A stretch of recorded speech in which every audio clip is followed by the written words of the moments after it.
Bonjour à toutes et à tous, c'est Émilie d'astro-intuitive.fr. Je vous retrouve aujourd'hui, en ce dernier jour de l'année 2017, en tout cas je tourne cette vidéo aujourd'hui, le 31 décembre, pour la vidéo des énergies astro de janvier 2018, mais aussi on va faire ensemble un tour d'horizon des énergies astro de 2018. Quels vont être les grands mouvements, dans quoi on va être en fait sur cette nouvelle année. Et on va le voir ensemble, entre 2017 et 2018, il y a très clairement un changement d'énergie, un changement de défi. Les défis ne seront pas forcément les mêmes. Et ça, en fait, du point de vue astrologique, c'est représenté par le fait que plusieurs planètes lentes changent de signe, notamment, je vais y revenir après, Saturne qui a changé de signe en décembre, et puis Uranus qui va changer de signe au mois de mai. Donc ça c'est parlant, pourquoi? Parce que les planètes lentes, elles restent plusieurs années dans un signe. Donc ça veut dire que pendant plusieurs années, on reçoit l'énergie de ce signe, et quand la planète lente eh bien, change de signe, la vibration, l'énergie qu'on reçoit, les défis auxquels on est invité changent également. Donc c'est vraiment des moments de bascule, des moments charnières. Et l'année 2018 s'inscrit complètement là-dedans. Donc voilà, on va faire un tour d'horizon. Donc vous allez voir que du coup il y a pas mal d'informations entre 2018, entre janvier. Janvier, j'ai pas mal de choses à vous dire aussi. Vous allez voir à quel point ce mois de janvier s'inscrit dans les défis présentés pour l'année 2018, à quel point c'est cohérent. Et en faisant voilà, quelques recherches, je me suis rendu compte qu'au mois de janvier, il y a beaucoup de synchronicité cosmique, c'est-à-dire des aspects de planètes qui se produisent en fait en même temps, euh, comme une horlogerie vraiment cosmique, très précise, comme s'il y avait vraiment une intention derrière tous ces mouvements de planètes. Alors pour moi, c'est clair qu'il y a une intention d'évolution, si vous voulez. C'est pas par hasard que tout ça se passe, mais là vraiment, les mouvements planétaires nous le montrent. Bon, je vous expliquerai après, c'est peut-être un peu flou, je vais y revenir, je pense que ça sera plus clair après. Voilà. Avant de commencer, je voulais d'abord prendre un temps pour vous remercier pour tous les commentaires que vous laissez sur mes vidéos. Je les lis tous. Alors voilà, c'est ça que je voulais vous dire. J'ai pas forcément le temps d'y répondre, mais par contre, je les lis tous et ça me fait à chaque fois chaud au cœur. Ça me fait super plaisir de voir que mon travail peut vous aider, peut vous accompagner. Aussi, quand vous me proposez des choses pour améliorer ces vidéos, et bien voilà, ça me fait avancer. Donc merci, merci beaucoup. L'autre chose que je voulais vous dire, c'est que la revue de janvier est sortie aujourd'hui, donc elle est disponible. Vous trouverez le lien sur le descriptif de la vidéo. Et voilà, j'y retrace dans cette vidéo, non, dans cette revue qui est un hors-série, j'y retrace les énergies astro de 2018, les énergies astro de janvier, donc c'est ce qu'on va voir ensemble, j'ai un petit peu plus détaillé dans la revue, et puis vous y trouverez l'horoscope, signe par signe, décan par décan, parce que ça va jouer en fonction exactement de votre position du soleil, et bien finalement les planètes ne vous touchent pas pareil, c'est-à-dire que je ne sais pas si vous êtes bélier, selon que vous soyez du premier, deuxième ou troisième décan, ça ne va pas être pareil. Donc voilà, j'ai détaillé ça en fonction des décans et puis des outils d'accompagnement pour passer de cette année 2017 à 2018. Voilà. Donc si vous êtes curieux de voir la revue, vous la trouverez dans le lien qui est dans la description de la vidéo. Voilà, alors on y va, on commence. Donc déjà,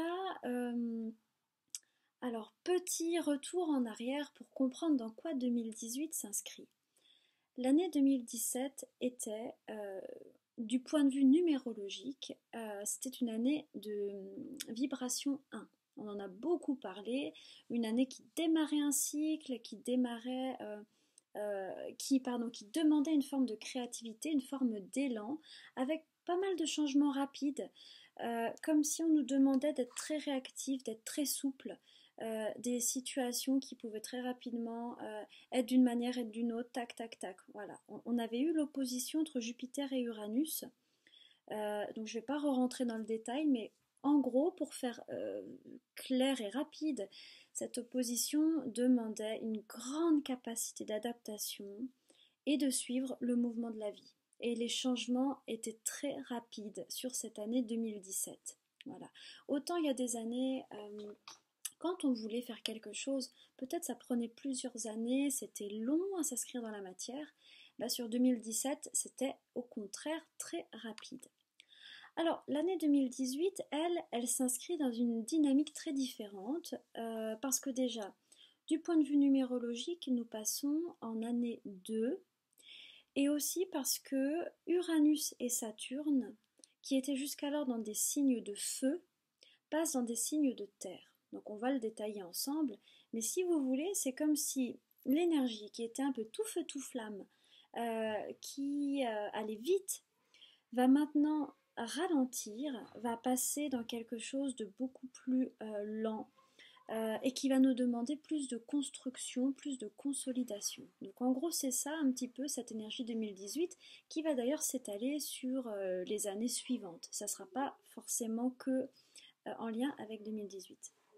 Donc déjà, on va s'arrêter un instant sur le fait que 2018 est une année 2. Donc qu'est-ce que c'est qu'une année 2 ? Les années 2 sont là pour consolider les visions de l'année 1. C'est-à-dire année 1, c'est une année de vision.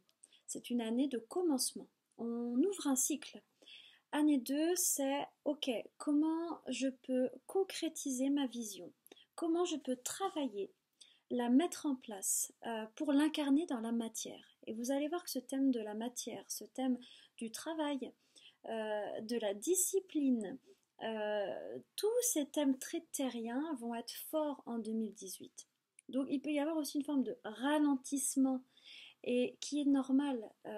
En 2017, on avait ce côté paf, l'explosion de la vision. C'est d'un coup quelque chose qui nous saute aux yeux, c'est une évidence. Ok, super.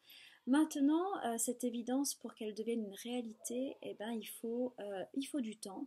Il faut qu'elle s'incarne en fait, qu'elle se mette en place. C'est comme un bébé, voilà, dans le ventre de sa maman, qui met 9 mois pour être créé. Eh ben, c'est pareil. D'autre part, l'année 2 est aussi en lien avec tout ce qui touche les relations. Alors on va le voir, hein, sur le thème de janvier, le relationnel, il est waouh, c'est vraiment le domaine qui nous fait travailler. Pas que, mais beaucoup quand même. Et voilà, qui dit 2 parle de coopération, parle de couple, parle de comment je peux m'adapter à l'autre et comment je peux oui, travailler ensemble. Cette année 2018, elle va demander des coopérations, elle va demander de s'associer. Peut-être déjà vous avez peut-être cette envie-là de mettre vos énergies avec les énergies de quelqu'un d'autre pour un projet, pour un travail. Ça peut être aussi dans le domaine affectif où le domaine amoureux est plus important qu'avant, ça vous y pensez plus. Peut-être que par rapport à votre couple, il y a des réflexions à avoir, ou au contraire vraiment une envie d'investir plus fortement cette énergie du couple. Quoi qu'il en soit, l'année 2 nous demande d'évoluer à travers le relationnel et elle nous dit quelque part de ne plus prendre comme allant de soi les relations, les liens qu'on a, mais plutôt d'y réfléchir, d'y travailler et peut-être d'y mettre une intention d'évolution. C'est-à-dire qu'on n'est plus dans une dynamique de je suis en couple avec cette personne et c'est formidable et voilà, ça a toujours été comme ça, ou je suis amie avec cette personne et c'est comme ça, ou c'est mon collègue, mais plutôt comment je peux faire sortir le meilleur de ce lien, comment on peut travailler ensemble pour créer quelque chose de beau, de grand. Voilà, ça va être un petit peu tous ces questionnements. Donc voilà pour cette année 2. Et bien sûr, alors vous voyez, il y a un lien entre l'année 2 et le fait que ça ralentit. Bah, quand vous êtes tout seul à prendre une décision, ça va vite. Vous êtes vous avec vous-même. Voilà, oui, vous avez le champ libre. Ça, c'était 2017. Quand vous êtes deux et que vous devez décider de quelque chose, eh bien, effectivement, c'est plus riche du point de vue de la stimulation, de l'émulation qu'on peut avoir à être avec quelqu'un d'autre. Par contre, ça peut être aussi plus lent parce que eh ben on s'adapte, on se cherche, etc. Donc voilà. Alors voilà déjà pour cette année 2. Ensuite, je vous ai parlé du coup de ces deux planètes qui passent d'un signe de feu à un signe de terre. Donc on va déjà commencer avec Saturne. Saturne, le 20 décembre 2017, donc il y a de ça 10 jours, il a quitté le signe du Sagittaire, dans lequel il était depuis 2 ans et demi, et il est maintenant passé en Capricorne. Donc il est chez lui. Il est rentré à la maison. Ça faisait 28 ans qu'il n'était pas allé chez lui. Waouh, il est trop content. Il est au top. Alors, ce que ça veut nous dire, cette énergie de Saturne dans le signe du Capricorne? Eh bien, forcément, Saturne chez lui, son champ d'activité ne connaît pas de barrière. Il n'est pas entravé dans sa vibration. Saturne n'est pas entravé puisqu'il est chez lui. Donc les énergies lui sont propices. Saturne dans le signe du Capricorne nous demande de grandir, de faire preuve de maturité. Et il y a beaucoup sur cette année 2018, cette notion de la maturité, de voir les choses d'un œil peut-être un peu plus sage, un peu plus, oui, mûr, voire spirituel. Ça va être un peu ça, ces questionnements de Saturne en Capricorne. L'idée, c'est de dire maintenant, on n'est plus des enfants, on est des êtres responsables. Et ça veut dire quoi être responsable? Donc ça veut dire quoi être responsable dans ma vie du quotidien? Ça peut être dans mon alimentation, ça peut être dans mes relations, dans mon travail, etc., etc. C'est quoi être responsable? Donc c'est vrai que sous Saturne Capricorne, on n'est pas dans une énergie olé olé, toute légère, etc. Par contre, on est dans une énergie de profondeur et il y a une forme de beauté dans cette profondeur. Il y a une forme de grandeur dans le Capricorne. Voilà. Donc l'idée va être de retrouver cette énergie de grandeur, cette énergie de noblesse aussi, qui fait partie du Capricorne, qui est en nous. Donc ça serait quoi, par exemple, mon moi le plus grand, le plus noble et le plus sage? Vous voyez, en nous, on a tous un petit peu cet archétype d'un moi qui serait plus mature, qui serait peut-être moins émotionnel aussi, moins réactif, moins fleur de peau, mais plus sage, voilà. Et Saturne en Capricorne va aussi nous, comment dire, il va nous dire une chose, c'est, ok, t'as un objectif, ok, t'as eu ta vision, tu sais où tu veux aller à peu près, ou peut-être tu sais pas encore, mais en tout cas, il y a eu des impulsions, il y a eu des choses fortes qui se sont passées en 2017. Bah maintenant, pour y aller, il va falloir que tu fasses preuve de discipline. Il va falloir que tu travailles. C'est pas quelque chose qui va se mettre en place du jour au lendemain. Il va falloir que tu sois stratégique, ordonné et que tu sois en amour avec le plan de la matière. Voilà, c'est ça. Saturne, le Capricorne, c'est quand même un signe, ce sont des archétypes de terre en lien avec l'incarnation. Donc ça va aussi être ça, hein, l'idée en 2018, c'est comment on peut rentrer en amour avec ces expériences de la matière, c'est-à-dire le temps, c'est-à-dire l'argent, c'est-à-dire l'organisation, c'est-à-dire le quotidien, hein, toutes ces choses très, très terrestres. Voilà. Donc vraisemblablement, du point de vue évolutif, sous Saturne Capricorne, on n'est pas dans des explosions d'évolution comme on a pu l'être depuis quelques années avec Uranus en bélier, mais on est plutôt dans j'ai une vision et tous les jours je marche vers cette vision et j'avance et j'avance et j'avance. Et une grande qualité du Capricorne, c'est que il ne lâche pas. C'est vraiment un signe qui il est relié aussi à l'archétype de la montagne.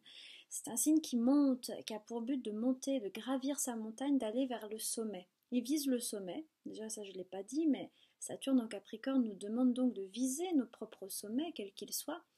Et il fait preuve de patience, et il fait preuve d'endurance. Et le Capricorne a comme qualité de ne pas s'attendre à ce que tout soit facile. Voilà. Il ne s'attend pas à n'avoir aucun obstacle. Il sait qu'il y aura des obstacles. Il sait que ce sera long. Il sait que parfois ce sera compliqué. C'est pas grave. Il avance. Il avance, il avance, il avance. Vous voyez? Donc ça va être un petit peu l'énergie dans laquelle on a déjà commencé à basculer et dans laquelle on va être pendant environ maintenant 2 ans et demi, hein, le temps que Saturne reste en Capricorne. Et c'est un bon, peut-être pour certaines personnes, ça va les faire aussi grandir dans leur spiritualité, grandir dans leur maturité, comme un besoin de calme, un besoin de silence, un besoin de profondeur. Peut-être que les choses superficielles, elles vont commencer à nous, enfin superficielles, je veux dire, les choses en lien simplement avec le monde de l'apparence, avec ce qui est extérieur, peut-être que ces choses vont commencer à devenir plus insignifiantes, elles vont moins nous toucher. Voilà. Alors, l'autre changement majeur du point de vue planétaire, c'est bien sûr l'entrée d'Uranus dans le signe du Taureau au mois de mai. Donc ça, c'est vraiment un grand rendez-vous cosmique. Pourquoi? Parce que Uranus, non, on a changé de chapitre, là on est sur Uranus. Uranus, il reste 7 ans dans un signe. Donc vous vous rendez compte, pour vous donner une idée, donc Uranus est rentré en bélier, c'était en 2011. Voilà, et ça a coïncidé au moment où ça a coïncidé quand Uranus est entré en bélier, il a quitté le poisson, il est rentré en bélier, ça a été le même jour où il y a eu le tsunami et l'accident de Fukushima, qui était vraiment très relié du point de vue symbolique à la sortie du poisson avec cette vague d'eau et l'accident nucléaire. Waouh, c'était fort. Et effectivement, j'en profite pour dire que chaque fois qu'une planète change de signe, ou aussi change de maison, si vous connaissez un peu l'astrologie, quand une de vos planètes lentes rentre dans une autre maison astrologique, ces moments-là, ces moments de début sont toujours très intenses, sont toujours très puissants. C'est comme comme si on recevait vraiment une forte vague d'énergie. Après, sur 7 ans, ça commence à se lisser. Mais les premiers jours sont toujours très forts. Donc le mois de mai 2018 va forcément correspondre à une vague d'énergie complètement différente et forte. Donc, alors, Uranus dans le signe du Taureau, eh bien si on réfléchit un instant à ce que veut dire Uranus, à ce que veut dire le Taureau, on a rapidement compris que ils n'ont rien à voir, que Uranus, waouh, il a en fait un message qui est complètement différent de la recherche de sécurité du Taureau. Donc ça va être un transit qui risque de peut-être parfois de nous bousculer, mais on va voir comment on peut l'utiliser. Donc on va déjà analyser tout ça. Uranus, si vous ne le savez pas, Uranus est une planète qui représente le changement, qui représente les transformations. C'est une planète qui joue le rôle d'éveilleuse. Donc Uranus est en lien avec tous les bonds d'évolution qu'on peut faire. Le Taureau, quant à lui, est un signe relié à la Terre. Il est relié au sentiment d'amour pour la Terre, au sentiment sacré par rapport à notre planète. Donc il est relié à l'écologie, il est relié à la nourriture, et il est relié également à notre zone de confort. Il est relié à tout ce qui nous fait du bien, à tout ce qui nous permet de nous sentir en sécurité. Le Taureau est dans une recherche de sécurité et de stabilité. C'est un signe fixe, c'est un signe dont la nature n'est pas le changement, mais au contraire de tenir quelque chose, comme tous les signes fixes. C'est leur but. Le Taureau, il est aussi en lien, sa planète, c'est Vénus, donc il est aussi en lien avec les relations. Tiens, ça nous rappelle cette fameuse année 2 qui est en train d'arriver. Il y a un lien là. Le Taureau, voilà, est en lien avec tous les liens de cœur qu'on peut avoir et les liens affectifs. Donc Uranus, en arrivant là-dedans, eh bien, il amène du changement dans tous ces domaines-là. Donc les 3 domaines dont j'ai parlé sont la planète, l'écologie, la zone de confort, la sécurité, la recherche de sécurité qu'on peut avoir et le relationnel. Voilà, donc ces trois domaines-là sont susceptibles de bouger, d'avoir des changements. Donc déjà, par rapport au tout ce qui est écologique, vraisemblablement, je pense qu'Uranus en taureau, pendant ces 7 années, va vraiment faire avancer les choses dans notre conscience, mais ça va au-delà de notre conscience, dans les actes. Hein, c'est un signe de terre. On est maintenant dans une énergie de terre, donc on est dans une énergie en lien avec le faire. Qu'est-ce qu'on fait? On n'est pas dans de quoi on a conscience. C'est formidable d'avoir conscience, mais comment cette conscience peut transformer nos actes. Ça, c'est déjà plus intéressant. Voilà, donc on va être là-dedans. Donc, il pourrait y avoir peut-être de belles innovations du point de vue de l'alimentation, du point de vue de la terre, de l'environnement, etc. Et tant mieux parce qu'on en a tellement, tellement besoin. L'autre chose, c'est que Uranus en taureau pourrait, alors là c'est plus un niveau individuel, nous faire bouger, c'est-à-dire que peut-être on a cherché à construire une forme de sécurité, une forme de stabilité, une routine, quelque chose qui nous convient. Et dans Uranus en taureau, il y a quelque chose qui nous fait bouger, en fait, qui nous fait perdre nos repères. Mais en même temps, c'est comme si la vie sait où on doit aller. Donc, on n'a pas non plus besoin de s'inquiéter outre mesure, même si je sais que c'est tellement difficile de lâcher prise et de faire confiance. Je sais tellement à quel point c'est dur. Mais voilà, l'idée c'est ça, c'est que pendant ces 7 années, et donc en 2018 ça va commencer, on pourrait expérimenter une perte de repères, des choses sur lesquelles on a posé beaucoup d'identité, beaucoup de sécurité. Et puis bah, ces choses-là, si jamais elles ne correspondent plus au désir de croissance de notre âme, elles vont être vraisemblablement enlevées. Voilà, elles vont être bousculées. Avec Uranus, de toute façon, c'est pas vraiment quelque chose de psychologique, c'est vraiment des événements extérieurs qui arrivent et qui nous bousculent, quoi, qui jouent un rôle d'éveilleur. Voilà.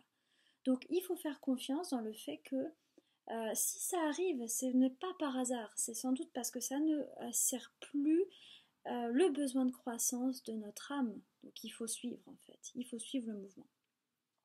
Et puis donc le troisième domaine, c'est le domaine relationnel. Et on va le voir dans le mois de janvier, vous allez voir à quel point on a déjà cette signature d'Uranus en taureau, même si il n'est pas encore rentré, puisqu'il rentre au mois de mai. Mais il y a vraiment des questionnements forts sur les relations, sur ce qu'on vit dans le couple, sur ce qu'on vit dans les liens avec les personnes. Parce que ce qui se passe, j'ai l'impression que du point de vue terrestre, on a envie de grandir, on a envie d'évoluer et de vivre quelque chose d'authentique, quelque chose de fort et d'évolutif au sein de nos relations interpersonnelles. Donc forcément, tout ce qui est de l'ordre de la zone de confort dans le couple, dans les relations, etc., c'est pareil, ça va être catapulté. On est là pour grandir et se faire grandir, c'est un peu ça l'idée.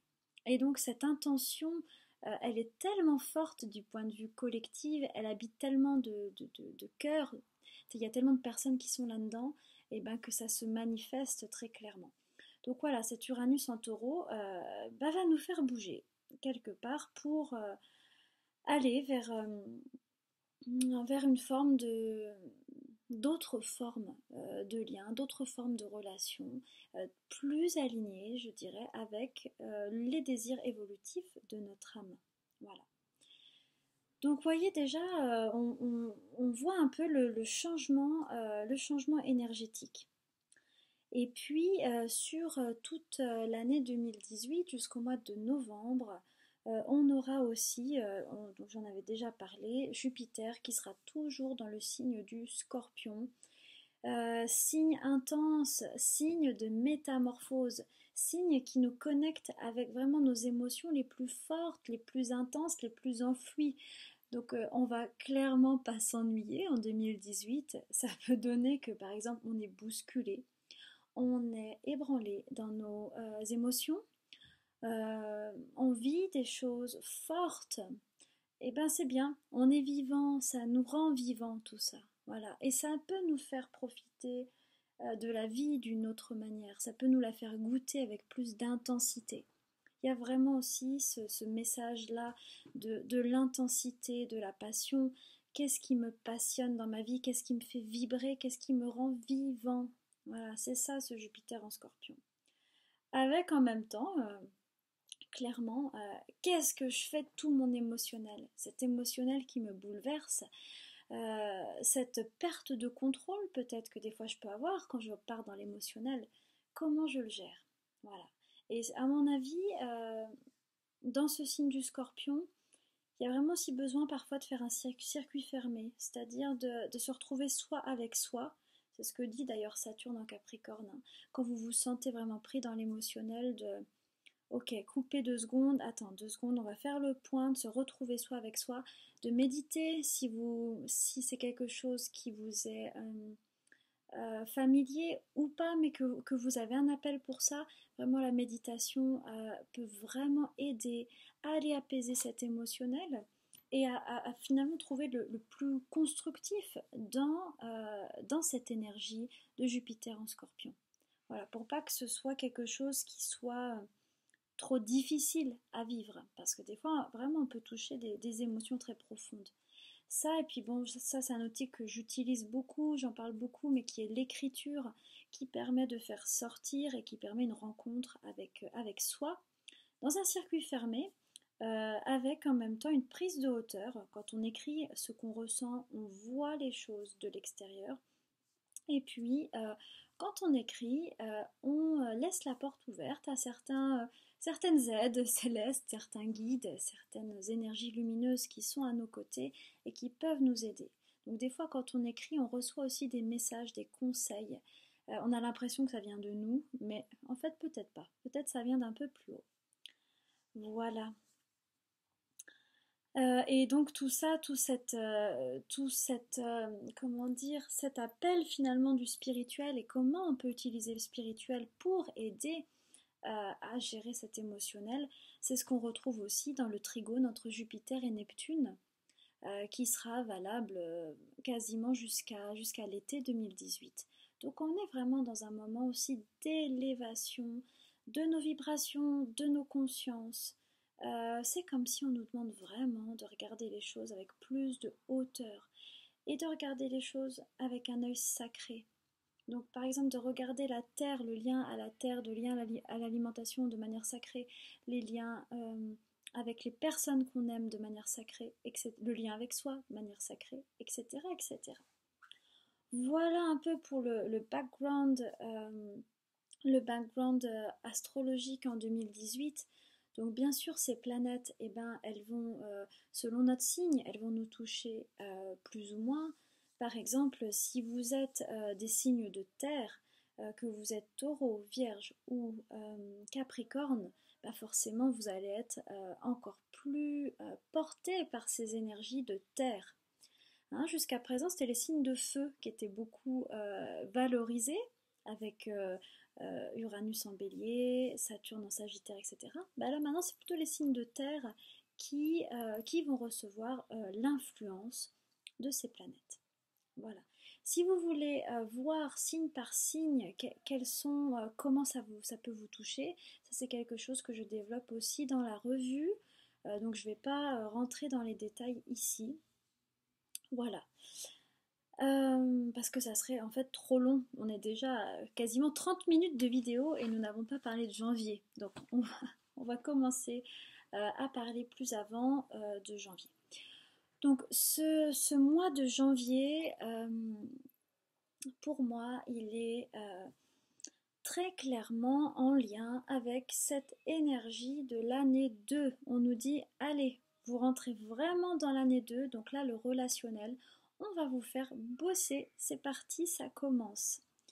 Donc je ne sais pas si vous vous souvenez, mais j'avais expliqué qu'en décembre, on avait tout le mois une conjonction entre le Soleil et Vénus, c'est-à-dire que les deux planètes en fait se suivent et ben voilà, elles continuent en fait en janvier à se coller, C'est-à-dire que l'ambiance qu'on reçoit au quotidien, elle est vénusienne. On reçoit l'énergie de Vénus quasiment non-stop et ça sera encore comme ça une bonne partie du mois de janvier. On va dire grosso modo, jusqu'au 15-20 janvier. Donc quand on reçoit l'énergie de Vénus, eh ben, ça nous connecte ça nous connecte à notre cœur, bien sûr, ça nous connecte à l'amour, ça nous connecte, ça nous connecte à des questions sur justement comment on vit cette énergie d'amour au quotidien, donc envers nous-mêmes, dans nos relations, etc. Donc on est en plein dedans, on est encore et toujours en plein dedans. Donc l'année commence en janvier avec tout de suite une pleine lune. Donc ça sera le 2 janvier, on a tout de suite la pleine lune.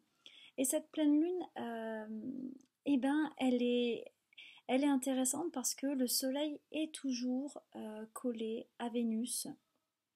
Donc cette pleine lune, elle vient aussi mettre en lumière tous ces questionnements relationnels. Et justement, on va le voir, mais c'est pas évident. Cette Vénus, elle est quand même bien travaillée hein, sur le mois de janvier. C'est-à-dire que là, il y a vraiment un travail qui se joue, qu'on soit seul, qu'on soit en couple, ça nous fait bosser. Déjà, Vénus, elle, et ben ce qui se passe, c'est que pendant cette pleine lune, Vénus, elle est en conjonction, donc elle est collée avec la lune noire. Donc la lune noire est un point fictif, ce n'est pas une planète, c'est un point fictif comme les nœuds lunaires par exemple, et c'est un point karmique par essence. C'est-à-dire que la lune noire vient réveiller des blessures, notamment des blessures de séparation, des blessures de coupure avec un état originel, un état de fusion originelle. Donc sur cette pleine lune et sur le début du mois de janvier, on peut se sentir comme exilé avec quelque chose qui pour nous représente un absolu. Ça peut être à tous les niveaux, mais ça peut être aussi par rapport à une relation. Comme si on n'arrive pas vraiment à... On a envie de se relier complètement, mais il y a comme une barrière. Et cette barrière, elle a pour but aussi, elle ouvre en fait, elle ouvre le travail, elle a pour but de nous ramener de nous, pardon, j'en perds mes mots, elle a pour but de nous ramener en nous-mêmes. Et donc de confronter ces blessures. Est-ce que j'ai une blessure d'abandon? Est-ce que j'ai une blessure de rejet?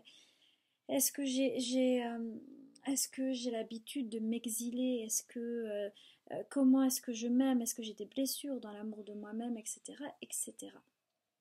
Donc sur la pleine lune, j'ai l'impression qu'elle va nous rendre hyper sensibles, parce que quand même la lune est dans le signe du cancer, donc une lune en cancer nous rend hyper réceptifs, hyper sensibles à plein de choses. Et ben elle va jouer un peu le rôle d'éclaireur. Elle va nous montrer en fait ses blessures potentielles.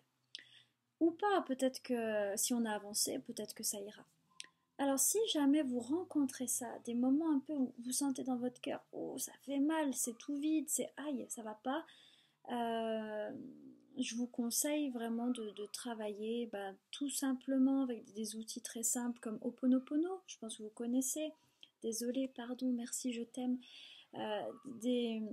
Alors on se le dit de soi envers soi-même, c'est pas forcément par rapport à quelqu'un d'autre, hein, c'est... Désolée de me faire vivre ça, merci pour ce que je peux en comprendre et je t'aime, c'est-à-dire je m'aime moi, voilà. Et de le dire, vous n'êtes même pas obligé de réfléchir, mais vous pouvez le dire en boucle, désolée, pardon, merci, je t'aime, un peu comme une litanie, comme une prière. Et ces petits mots, ils ont vraiment une capacité incroyable. Pour moi, ils ont une capacité de nettoyage karmique. Ils peuvent un peu faire un reset, ils remettent les pendules à zéro. Et peut-être vous vous rendrez compte que, ah bah tiens, niveau émotionnel, ça va mieux. Ah bah tiens, dans la situation extérieure, il y a quelque chose qui s'ouvre. Formidable. Voilà, c'est vraiment un outil qu'on peut utiliser quand on est sur des nœuds karmiques, des choses un petit peu difficiles. Voilà. Malgré tout, cette pleine lune m'apparaît quand même comme un moment de justement de connexion avec notre émotionnel Et c'est beau, il y a quelque chose de beau, c'est-à-dire ça nous demande aussi, enfin ce qui est important, je pense, c'est de s'accueillir dans cette part émotionnelle. De pas être dans le jugement parce que ah là je me sens comme si, je me sens pas bien, je devrais pas, je devrais être si. Non, s'accueillir. Ok, je ressens cette tristesse, ok, je ressens ce manque, ok, je ressens cette jalousie, cette colère. Peu importe ce qui nous habite, déjà, c'est fluctuant, c'est changeant, et puis surtout, c'est vrai parce que c'est vécu, donc c'est vrai. Donc ça mérite un regard, ça mérite un accueil, voilà. Et moins on accueille, plus ça reste souffrant, en fait, toutes ces émotions. Je sais que c'est pas facile à faire, euh, mais voilà, je pense que c'est vraiment une voie évolutive. Voilà. Alors du coup, cette Vénus-là, eh ben en fait, Vénus, elle est prise pendant la pleine lune, elle est prise entre Saturne et Pluton. Et on va le voir sur le mois de janvier, c'est comme si au niveau relationnel, ça va vraiment basculer d'une ambiance à une autre. C'est-à-dire que là, sur le mois de décembre, fin décembre et tout début janvier, Vénus était collée, elle est en conjonction à Saturne. Donc on est dans ce que j'ai dit tout à l'heure, dans cette quête de maturité, notamment au niveau relationnel. Et on est aussi dans une période de bilan, de lucidité, c'est-à-dire de voir les choses telles qu'elles sont et de se voir soi-même aussi tel qu'on est. Et ça demande encore une fois de l'accueil, ça demande de la bienveillance, de l'amour envers soi. Saturne nous rend lucides, il nous permet de voir les choses telles qu'elles sont, sans faux semblants. Alors c'est pas toujours hyper agréable, mais voilà, c'est en tout cas toujours constructif. Et ben plus on va avancer dans le mois de janvier et plus Vénus va aller rencontrer, elle va changer complètement d'ambiance, elle va aller rencontrer Pluton. Rien à voir quoi. Pluton c'est la passion, c'est l'énergie du Scorpion. Donc on va avoir sur environ, je dirais, euh, du 5 au 15 janvier, peut-être même un petit peu plus, on va avoir une ambiance de conjonction Vénus-Pluton. Ça va beaucoup colorer, le mois de janvier. Donc Vénus, alors je vais d'abord vous parler de quelque chose, après je vous expliquerai sur Vénus-Pluton. Je suis désolée, cette vidéo est très dense, il y a beaucoup d'infos, j'espère que ça ira, mais vous pouvez l'écouter en plusieurs fois si jamais. Voilà, alors, je reviens un peu en arrière, vous allez comprendre pourquoi. Donc, je vous expliquais que le Soleil et Vénus, ils se cherchent.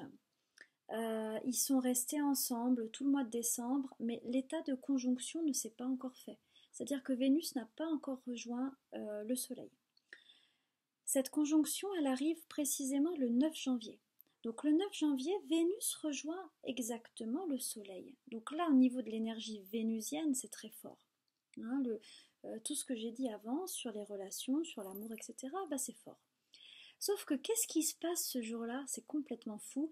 Le jour où le Soleil et Vénus se rencontrent, eh bien c'est le jour où Pluton est là.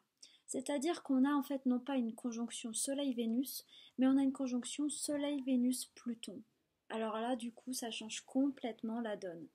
Et alors là, du coup, ça nous dit très très clairement quelque chose. Ça nous dit, ce mois-ci en janvier, il y a un travail à faire sur le relationnel. Il est question de métamorphose. Il est question de changement. Mais c'est pas un changement forcément extérieur, c'est un changement intérieur. Vénus-Pluton, c'est aussi une signature de passion.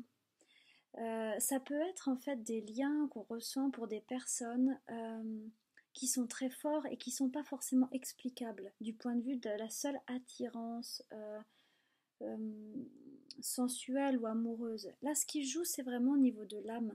Ça peut être des connexions qu'on ressent avec des personnes, presque d'inconscient à inconscient. Et on comprend pas trop parce que c'est pas vraiment une attirance physique, c'est pas vraiment une attirance amoureuse. Et en même temps, c'est plus fort que ça. Ça peut être amoureux, en même temps, c'est vraiment une attirance de l'âme. Donc peut-être certaines personnes vont expérimenter ça. Ça peut aussi être à un autre niveau, et des fois on expérimentera tout en même temps. Ça peut aussi être pour les personnes qui sont en couple. vraiment l'envie de réveiller la flamme et l'envie d'aller explorer tout ce qui est de l'ordre de la sexualité. Vénus-Pluton, ça parle de ça. Ça parle de cette notion de fusion, mais c'est aussi une histoire de fusion des corps. Donc, sur tout le mois de janvier, enfin en tout cas je vous ai dit, au moins du 5 au 15, on est dans cette énergie de retrouver une forme d'intensité, une forme de passion, de flamme dans les relations. Donc c'est fort.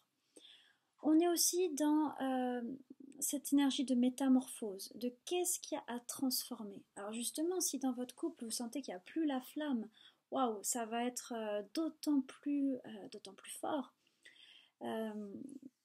Voilà, ça peut prendre tout un tas de formes, mais en tout cas, Vénus-Pluton, ça va vraiment, vraiment nous réveiller. Et c'est pas par hasard que ça se passe le jour où le Soleil rejoint enfin Vénus, quoi. Ça nous dit, oui, là, il est question d'amour, mais si vous voulez, ça se vit. Pluton, c'est la dernière planétoïde du système solaire. C'est ce qui correspond au niveau le plus transpersonnel, le plus profond, le plus au niveau de l'âme. Donc là, on en est là au niveau vibratoire. Donc autant dire que, ce que je voulais vous dire aussi, c'est que janvier, c'est un peu des charbons ardents. C'est feu, feu, feu. Alors bien que, effectivement, on passe en terre, c'est ce que je vous ai dit avant, eh ben n'empêche que janvier met le feu aux poudres. Voilà, ça c'est clair et net. Alors, juste au cas où c'était pas suffisant, on a une autre synchronicité cosmique qui est quand même assez incroyable, c'est que ce jour-là, le 9 janvier, eh bien Vénus forme un aspect exact de sextile à Mars. Donc on a un lien entre Vénus-Mars. Donc Vénus-Mars, bien sûr, de quoi ça nous parle? Eh bien ça nous parle encore une fois, ça nous parle pareil des relations, de la sphère amoureuse, de la sphère affective, ça nous parle de la sensualité et ça nous parle aussi du féminin et du masculin qui arrivent à s'unir, qui arrivent à trouver un terrain d'entente et ça parle bien sûr en soi de ce travail, de l'équilibre entre notre féminin, notre masculin et de ce travail de complétude intérieure sur lequel on chemine tous et qui est la base en fait, euh, la base solide sur laquelle il nous faudrait construire nos relations. Alors c'est pas cette histoire de complétude, c'est pas oui je l'ai atteint, non je l'ai pas atteint, c'est il y a des moments oui je me sens en complétude et puis il y a des moments je la perds, puis des moments je la retrouve.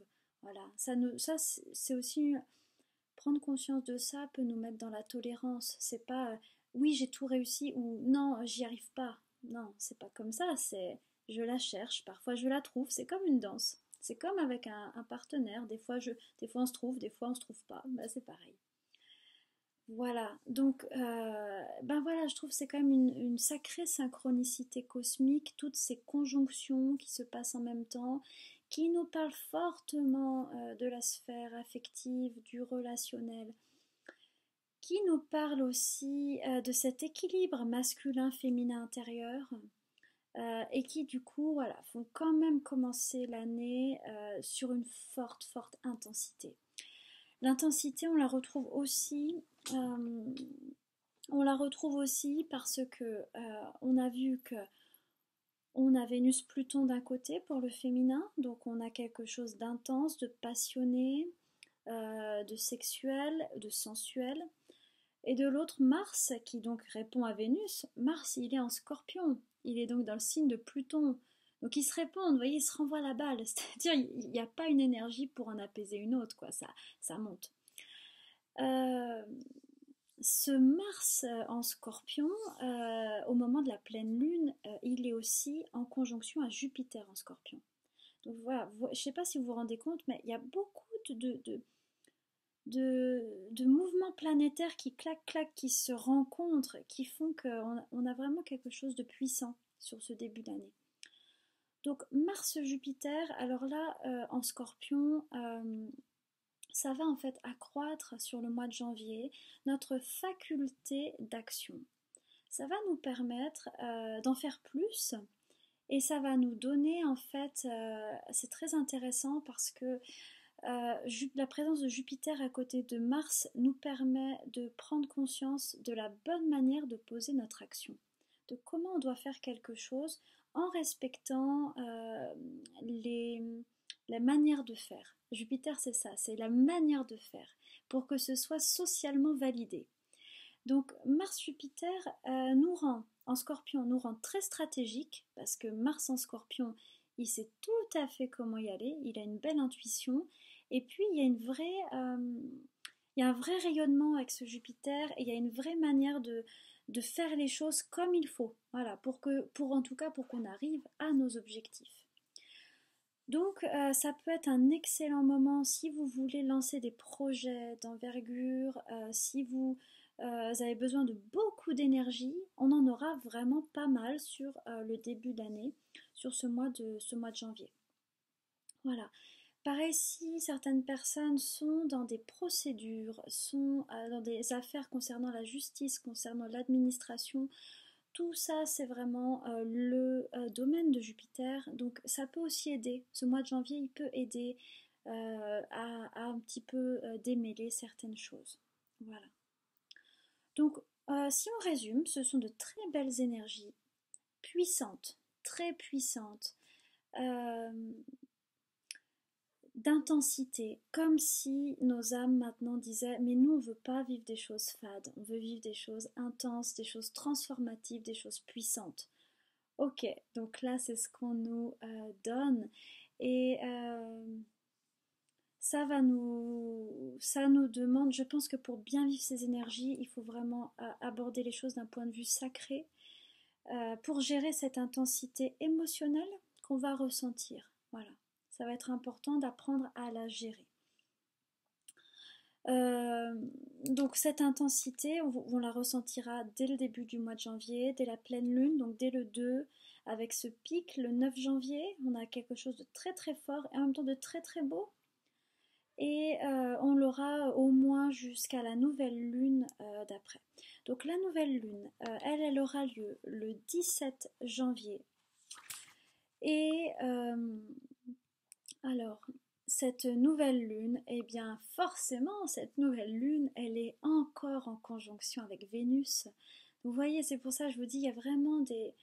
C'est incroyable, il y a des grosses synchronicités entre le fait de démarrer une année 2 et d'avoir autant de planètes et d'énergie qui nous parlent du relationnel, qui nous parlent de l'affectif, tout le langage astrologique y est, hein, parce que l'affectif ou la sphère amoureuse ou autre, c'est Vénus-Mars, c'est Vénus-Pluton. Donc là, tout y est, quoi. On est en plein dedans. C'est Soleil-Vénus. Voilà, on est en plein dedans. Donc, cette nouvelle lune, première nouvelle lune de l'année 2018, année 2, est donc en conjonction quasiment exacte à Vénus. Donc on continue, hein. En gros, rien de neuf sous le soleil, on continue tout ça. Maintenant, ce qui est quand même intéressant, c'est que cette nouvelle lune se passe dans le signe du Capricorne. Et il y a vraiment cette notion d'une quête de maturité dans nos relations, de vivre quelque chose de soit d'un point de vue plus élevé, soit sous une forme de sagesse ou de pouvoir partager en profondeur. Il y a une quête d'authenticité. On n'a plus envie de vivre quelque chose, de porter des masques. On a envie d'aller vraiment en profondeur et voilà, de se montrer tel qu'on est. Ça, c'est le message de Pluton et c'est le message de Saturne, hein. Il y a vraiment une quête d'authenticité. Il y a une quête de simplicité aussi dans ce signe du Capricorne. C'est comme si ça nous dit, mais des fois on croit que l'amour ça se mérite. C'est un peu ça qu'on croit, c'est ce qu'on nous a appris. Qu'il fallait en faire des tonnes pour être aimé, qu'il fallait se faire super beau, qu'il fallait être comme ci, comme ça. C'est vrai, un peu, dans le sens où, bien sûr, on a de l'appréciation quand on est beau, etc. Mais c'est faux, en fait, dans le sens où, ben, le vrai amour, c'est une notion de simplicité, faut juste être soi-même. Voilà, c'est tout. Alors, c'est difficile, hein, attention, je sais bien que c'est un gros boulot parce que toute notre société nous conditionne aussi à être dans l'apparence, à être d'une certaine manière.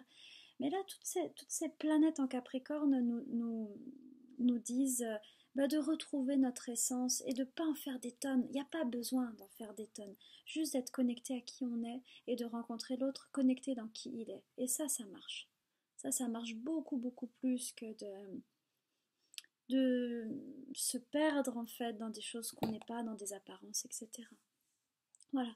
Alors, cette nouvelle lune, du coup,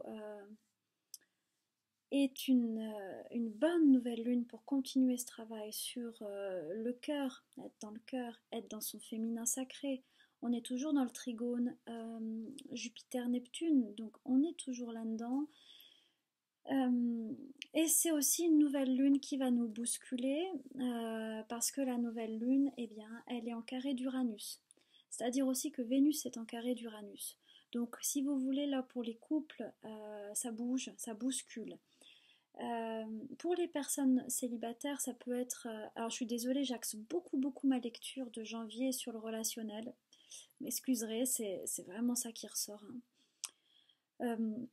Pour les personnes seules, ça peut être aussi des rencontres inattendues, mais qui bousculent, un peu comme des coups de foudre, des choses qu'on se prend dans la tête, clac, qui sont pas forcément d'ailleurs possibles à vivre sur le moment, mais qui nous éveillent ou qui nous montrent quelque chose.